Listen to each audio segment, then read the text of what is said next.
નમસ્કાર ખેડૂત મિત્રો, મારું નામ છે અલ્કેશ પટેલ અને આપણી યુટ્યુબ ચેનલ છે ખેતીની વાત મારું ગુજરાત. આપણી દુકાનનું નામ છે મિત્રો Hindustan agro seeds Kalavad, proper Kalavad, તાલુકો કાલાવડ, જિલ્લો જામનગર. મિત્રો તો મિત્રો આજરોજ તારીખ થઈ છે 25/11/2024. તો શિયાળુ વાવેતર એક બાજુ ચાલુ છે અને એક બાજુ જે છે ઘઉંના મેથીના આગોતરા વટાણાના વાવેતર કરી દીધા છે. તો એ મિત્રોને નિંદામણ નાશક દવાના છંટકાવની પણ ટાઈમ અમુક ને આવી ગયો છે ને ઇન્કવાયરી પણ આવે છે અને પૂછપરછ કરે છે. તો છંટકાવનો સમયગાળો પણ ક્યાંક ને ક્યાંક નજીક આવતો જાય છે. તો એના વિશે આજે આપણે થોડી ટૂંકમાં તમને માહિતી આપશું મિત્રો કે મેથો વાવેતર કરેલું છે તો એની અંદર કઈ આપણે દવાનો છંટકાવ કરશું, ત્યારબાદ ઘઉંનું વાવેતર કરેલું છે તો ઘઉંમાં શું છંટકાવ કરશું, વટાણા છે તો વટાણાની અંદર શું છંટકાવ કરશું, એના વિશે ચોક્કસથી તમને માહિતી આપું મિત્રો.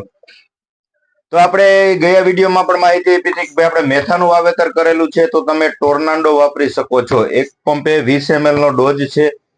રિઝલ્ટ સારા છે. આ વટાણાની અંદર પણ આપણે ટ્રાયલ લીધા હતા ગયા વર્ષે. વટાણાના વાવેતર આ વર્ષે ઘણા બધા ખેડૂત મિત્રોએ કર્યા છે તો સારી બાબત છે.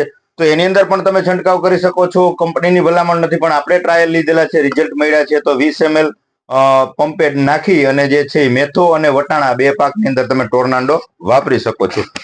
હવે ત્યારબાદ તમને વાત કરું તો આપણે અદામા કંપનીનો આવે જે છે સાકેત, આ વસ્તુ પણ તમે મેથાની અંદર ઉપયોગ કરી શકો છો મિત્રો. આ જૂની પ્રોડક્ટ છે, કોઈ નવી વસ્તુ નથી. 800 ml નું આ પેકિંગ આવે છે અને 10 પંપનો આનો ડોઝ કરવાનો હોય છે. 10 પંપનો ડોઝ કરી અને 1 એકર એટલે કે 2.5 વીઘાની અંદર છાંટી દેવાનો હોય છે. એટલે વીઘે 3 પંપ કરી દેશો તો પણ રિઝલ્ટ તમને જે છે સારું મળશે. પણ 3 પંપ કરવા ખાસ જરૂરી છે. તો જ જે આપણે નિંદામણ નાશક દવાનો છંટકાવ કરીએ છીએ એના રિઝલ્ટ તો જ સારા મળી શકે. નહીતર તમે શું કરો કે એક વીઘે 2 પંપ છે કે વીઘે 1.5 પંપ જેવો છંટકાવ કરો તો રિઝલ્ટ મળે નહીં. અને ખાસ ભલામણ એ કે તમે જ્યારે છંટકાવ કરો છો તો સમયગાળો 22 થી લઈ અને 30 દિવસ સુધીનો પાકનો થઈ ગયો હોવો જોઈએ. આ જરૂરી છે. જમીનની અંદર પૂરતા પ્રમાણમાં ભેજ હોવો આ પણ ખૂબ જરૂરી છે. પિયત આપી અને બીજા અથવા ત્રીજા કે ચોથા દિવસ સુધીમાં તમારે ખડની નિંદામણ નાશક દવાનો છંટકાવ ચોક્કસથી કરી દેવાનો મિત્રો. ત્યારબાદ આપણે વાત કરશું કે ઘઉંના પાકના વાવેતર કરેલા છે તો એની અંદર તમે કોઈ પણ પ્રકારનું પિંડી મિથાલિન કે કોઈ દવાનો ઉપયોગ કરેલો જ નથી અને જે છે કોહાવાળું છે, કૂતેલું છે, કાર્યું ખાર્યું છે અને ગોળપાનનું છે, આંબો છે, હાટોડો છે, આ પ્રકારના નિંદામણ નાશકો ઉગતા હોય. ટૂંકમાં તમામ પ્રકારના નિંદામણ નાશકો જેને છે તો એની અંદર તમારે એક જ વસ્તુ વાપરી દેવાની છે, ટેલી. આની અંદર જે છે એ તમામ પ્રકારના ઘઉં સિવાયના જે બીજા ખડ છે, જટિલ નિંદામણો છે એ પણ આના રિઝલ્ટ સારા મળી રહેશે.